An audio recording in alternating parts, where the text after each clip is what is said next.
যদি জিহাদের ডাক আসে কিভাবে রবে বসে দাবি করো যদি নবীর উম্মত তোমাকে তো ছাড়তেই হবে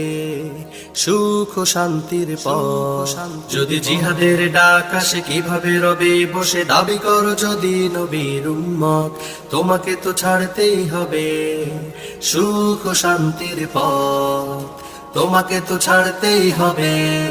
সুখ ও শান্তির পথ যদি ময়দানে তব ভাই শহীদ হয় যদি শহীদের ঘ্রাণ আসে নাকের কোনা যদি ময়দানে তব ভাই শহীদ হয় যদি শহীদের ঘ্রাণ আসে নাকের কোনায় রক্ত তখনও যদি তোমার না তুলে গর্জন না আসে যদি জল চোখে না আসে ক্রন্দন তবে নাও তুমি নবীর উম্মত ধরেছ তুমি শিরকের পথ যদি জিহাদের ডাক আসে কিভাবে রবে বসে দাবি করো যদি